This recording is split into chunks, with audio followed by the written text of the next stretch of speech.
toda mi vida he dejado que la gente me subestime. Así es más fácil. Cuando eres la mujer callada en un rincón, nadie espera nada de ti.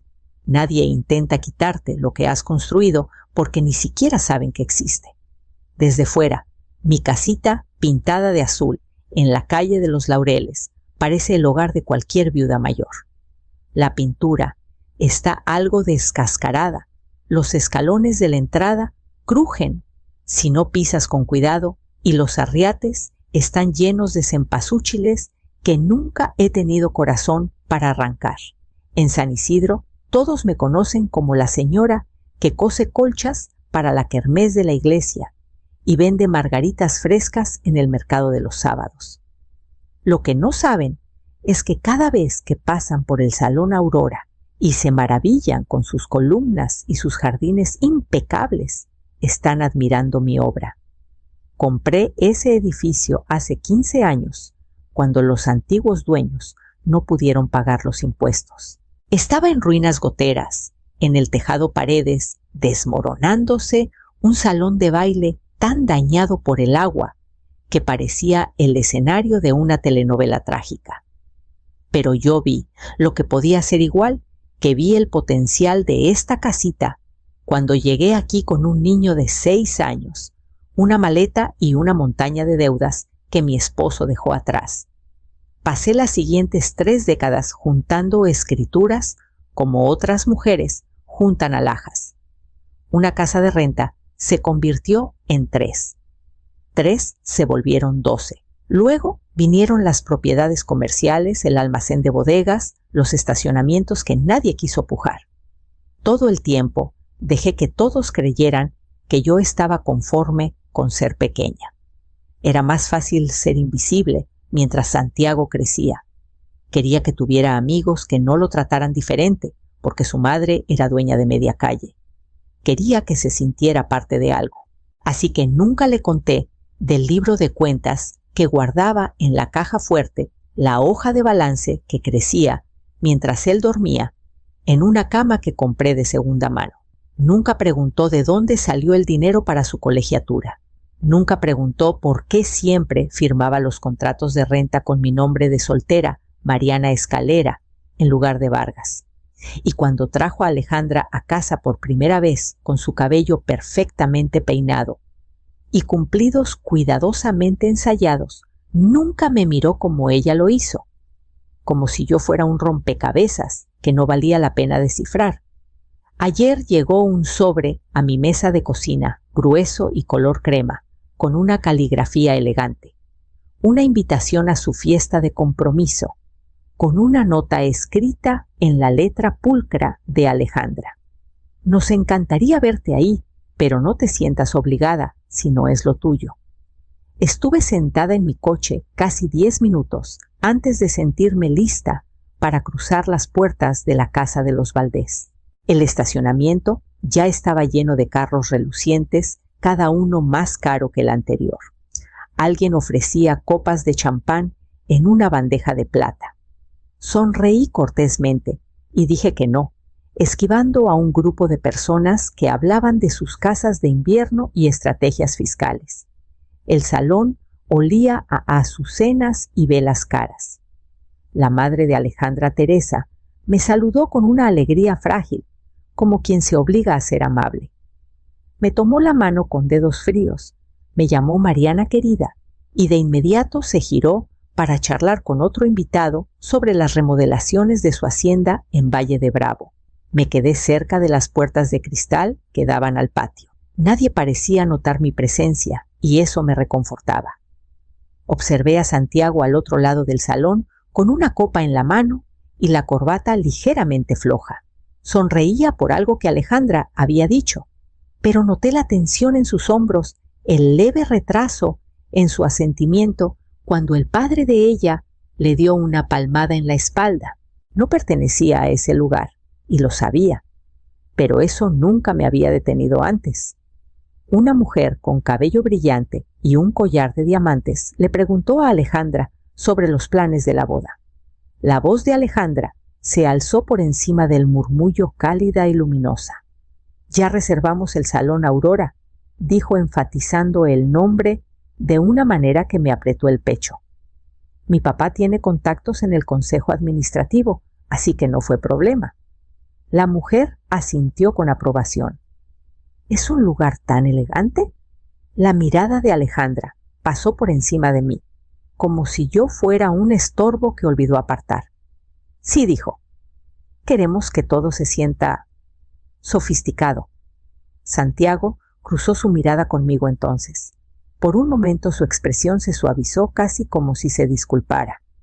Comenzó a caminar hacia mí, pero Alejandra puso una mano en su brazo y él se detuvo. Más tarde, mientras sacaba mi abrigo del closet del pasillo, él me siguió hasta el porche. Mamá empezó en voz baja: «Sabes que te quiero». Pero la familia de Alejandra, ellos tienen expectativas. Asentí, aunque no estoy segura de que me viera. La luz del porche iluminó la preocupación en su rostro, mientras intentaba decir algo más, pero yo solo podía pensar en cuántas expectativas había tragado en silencio. La invitación a la cena en el Salón Aurora llegó una semana después. No estaba dirigida a mí directamente, sino metida en un montón de correo que Santiago dejó en mi porche. Supongo que esa fue la manera de Alejandra de incluirme sin hacer evidente que no quería hacerlo. Fui de todos modos. Una parte de mí necesitaba ver el lugar, como ellos lo veían, entender qué significaba toda esa actuación para ellos.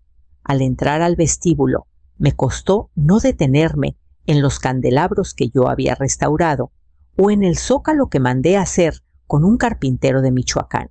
Era más fácil mantener las manos cruzadas y asentir cortésmente mientras la madre de Alejandra explicaba que el edificio había sido rescatado por una fundación a la que Ricardo, su esposo, había donado, como si mi nombre en las escrituras no existiera.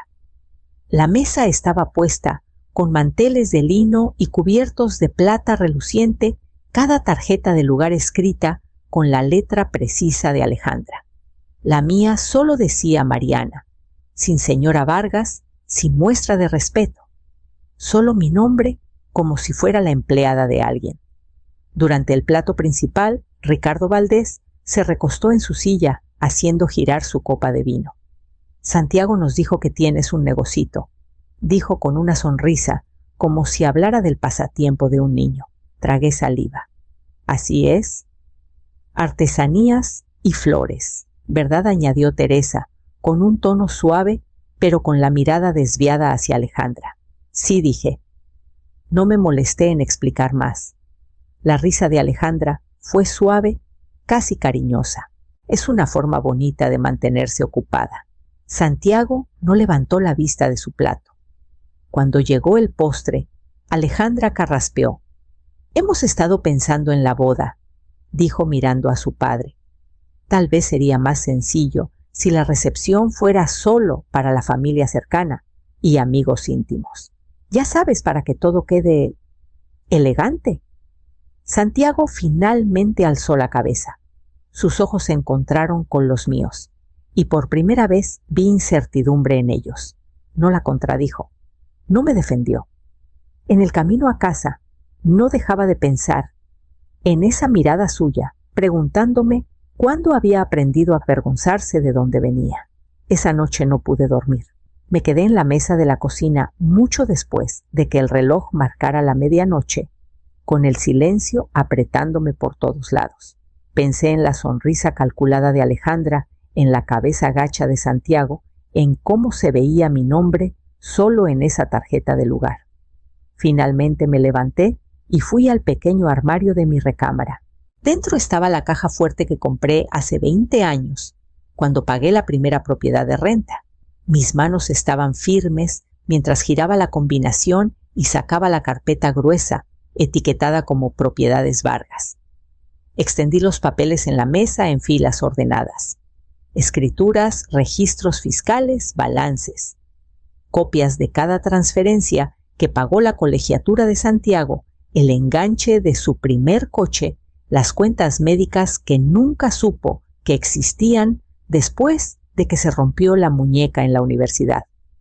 También había cartas, felicitaciones formales de la Sociedad Histórica de San Isidro, cuando salvé el Salón Aurora de la ejecución hipotecaria. Notas del Comité de Preservación, agradeciéndome por restaurar el tejado y los candelabros originales. Todo era evidencia de una vida que construí pedazo a pedazo mientras todos pensaban que solo cosía delantales. Me había dicho a mí misma que era mejor así, que era mejor dejar que Santiago creciera creyendo que éramos comunes. Temía que si lo sabía, mediría su valor por el dinero en lugar de por su carácter.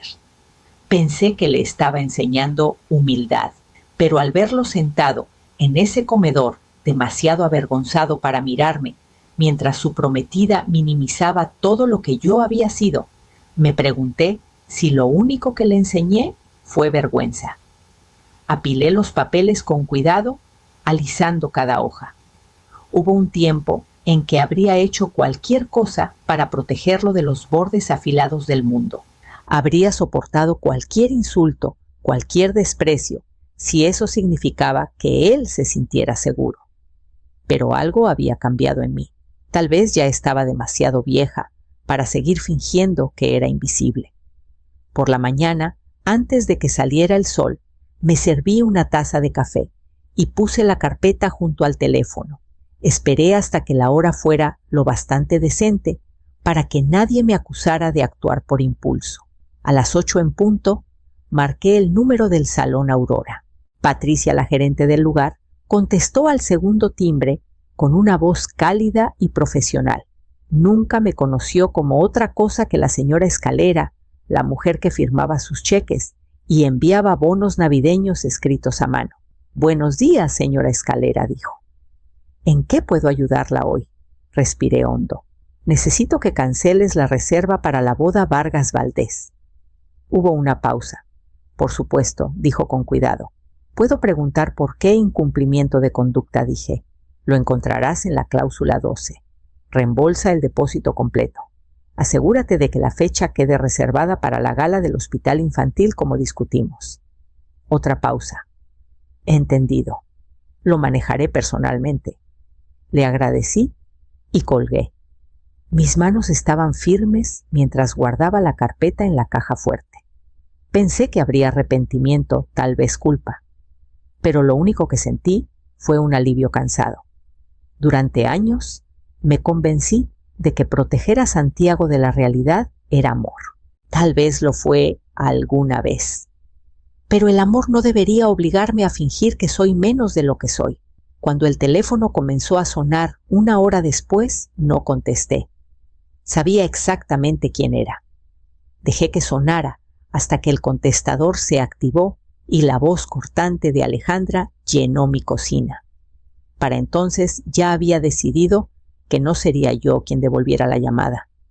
Por la tarde, las llamadas pasaron del enojo frágil de Alejandra a las disculpas tensas y desconcertadas de Santiago.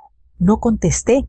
Necesitaba tiempo para recordar quién era yo sin sus voces en mi oído diciéndome qué les debía. Ya casi oscurecía cuando escuché un golpe en la puerta. Sabía que eran ellos antes de siquiera moverme a abrir. Alejandra estaba en el porche con los brazos cruzados fuertemente sobre el pecho, su expresión tensa y venenosa. Santiago estaba un paso atrás, con ojeras que parecían no haber dormido. Ella no esperó a que hablara. «Espero que estés satisfecha», espetó. «Nos has humillado a los dos. Mis padres están furiosos. Los proveedores amenazan con demandas por incumplimiento de contrato». La voz de Santiago fue más suave, pero igual de urgente. «Mamá, por favor, ¿podemos hablar de esto? ¿Podemos arreglarlo?». Me hice a un lado sin decir nada y los dejé entrar. Alejandra se negó a sentarse paseándose por el salón mientras Santiago me miraba con ojos suplicantes. «¿Crees que esto prueba algo?», exigió Alejandra. «Que tienes poder sobre nosotros. Solo demuestra lo mezquina que eres. Has arruinado la boda por tu orgullo». Miré a Santiago, esperando a ver si la contradeciría. No lo hizo. Miró sus manos. «No entiendo». dijo finalmente con la voz quebrada. ¿Por qué hiciste esto? Sentí que mi garganta se cerraba, pero forcé las palabras a salir firmes. Porque no voy a fingir que estoy avergonzada nunca más. Alejandra soltó una risa cortante sin humor. ¿Avergonzada? ¿De qué? ¿De tu pequeño negocio de colchas? Santiago se estremeció apenas. Lo vi. Vi el destello de duda, la grieta en la historia que Alejandra le había estado alimentando.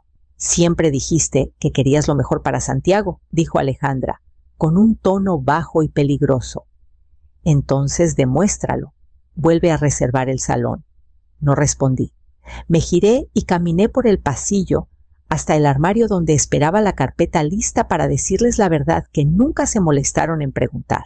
Regresé al salón con la carpeta y la puse con cuidado en la mesa de centro. Los ojos de Alejandra se entrecerraron como si sospechara que estaba a punto de mostrarle una colección de recuerdos sentimentales que podría descartar con un gesto.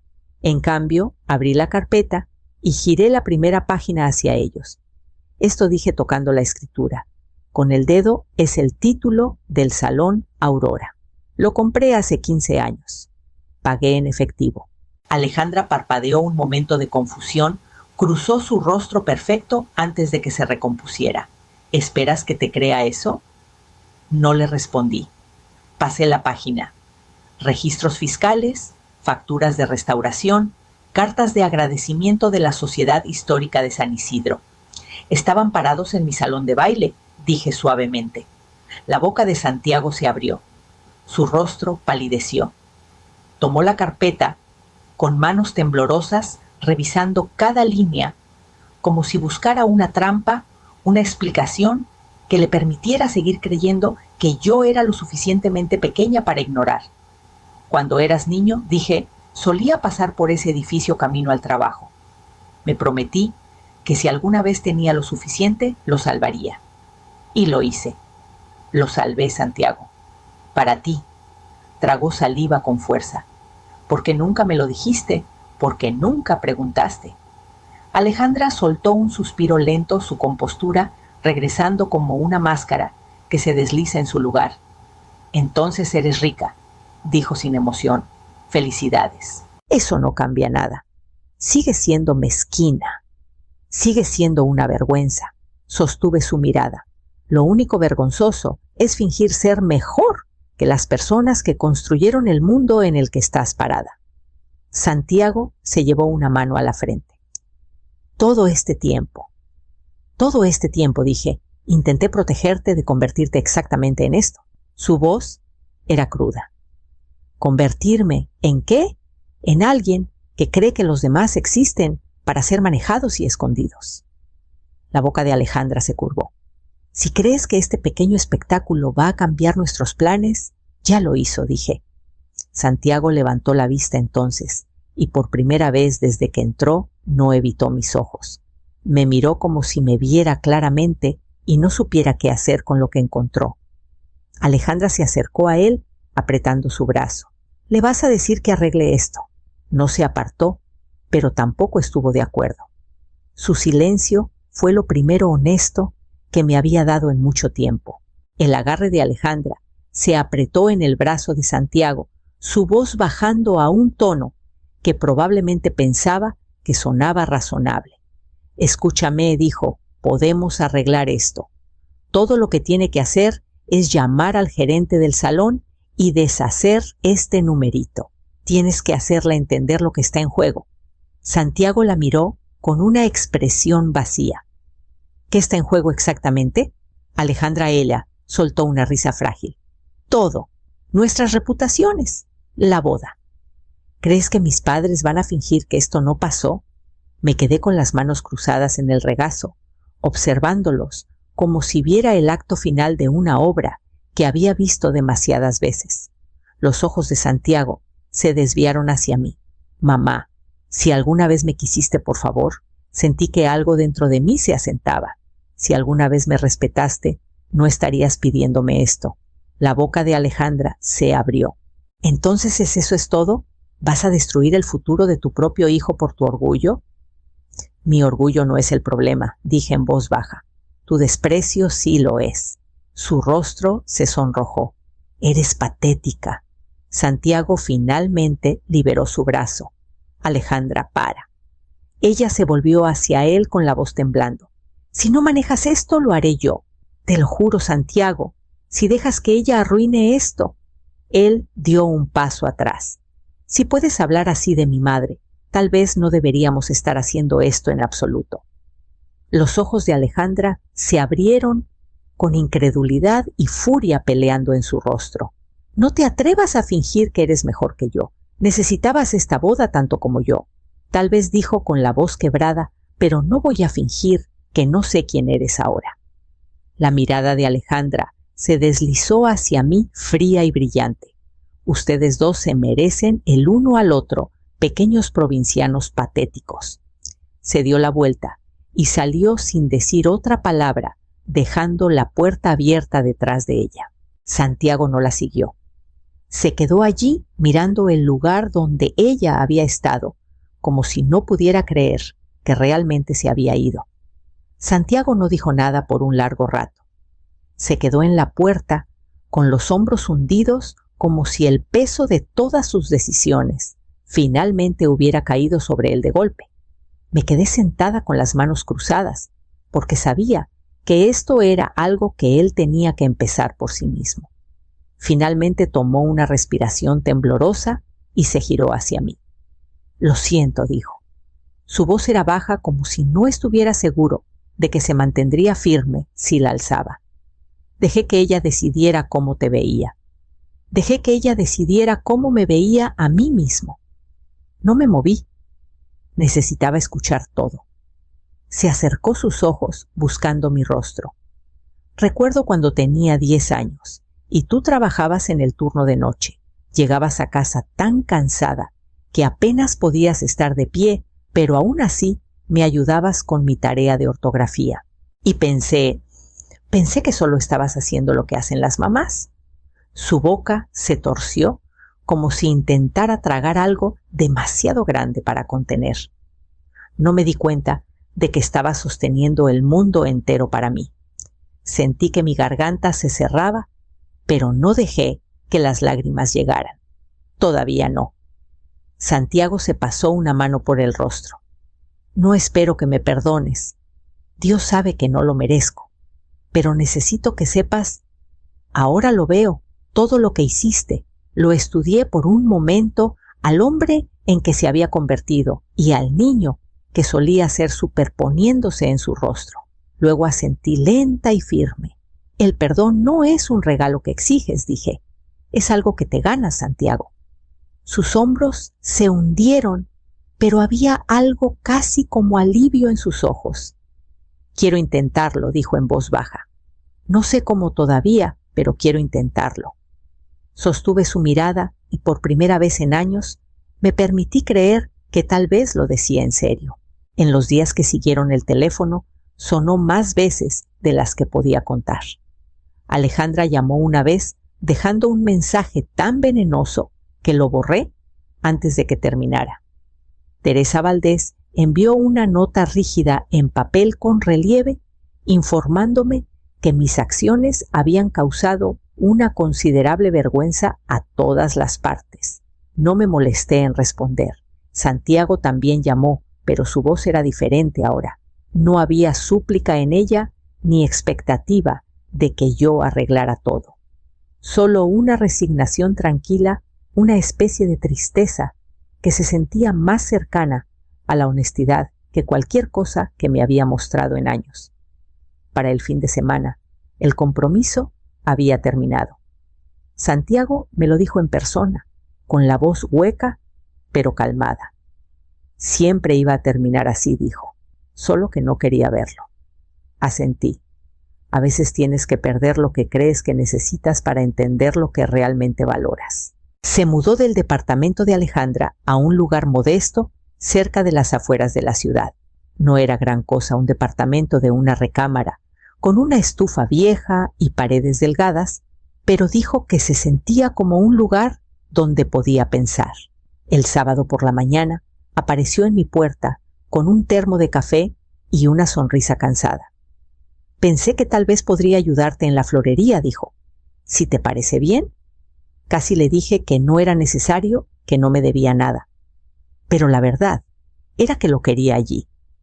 Quería que viera lo que había construido, no porque fuera impresionante, sino porque era real. Pasó todo el día reponiendo jarrones y barriendo el piso. No hablamos mucho. No lo necesitábamos. Cuando se fue esa noche, se detuvo en el porche con una mano en el barandal. Volveré la próxima semana, dijo. Si me aceptas. Lo miré y sentí que algo se aflojaba en mi pecho. Me gustaría eso, Santiago, dije. Esa primavera llegó temprano. El deshielo parecía instalarse en todo, incluso en los espacios silenciosos entre Santiago y yo. Cada sábado él regresaba. A veces traía pastelitos de la cafetería a la que solíamos ir cuando era niño. A veces solo traía su presencia y una sinceridad que no había visto en tanto tiempo que casi no la reconocí. Nunca hablamos mucho de Alejandra. Creo que él necesitaba el silencio para entender dónde se había equivocado. No lo presioné. Sabía que algunas lecciones no se podían enseñar con regaños o explicaciones. Tenían que aprenderse a la manera dura. Una tarde se quedó después de cerrar para ayudarme a ordenar facturas. Pasó los dedos por los bordes de las carpetas y luego levantó la vista. Todos estos años, dijo, pensé que solo estabas sobreviviendo. Y tú estabas construyendo todo esto. Encontré sus ojos. No lo escondí para castigarte. Lo sé, dijo. Creo que yo también me estaba escondiendo. De lo que significaba si admitía que tú lo hiciste todo sola. El silencio se extendió cálido en lugar de tenso. Él estiró la mano por encima del mostrador y cubrió la mía con la suya. Nunca fuiste pequeña, mamá. Sentí que mi garganta se cerraba. Tú tampoco lo fuiste. Soltó un suspiro largo, algo liberándose entre nosotros que no me había dado cuenta de que aún sosteníamos. Cuando se fue esa noche, la florería se sintió más ligera de alguna manera, como si una puerta que tenía miedo de abrir finalmente se hubiera abierto de par en par, y por primera vez en años cerré el negocio por la noche sin sentir que me estaba encerrando a mí misma.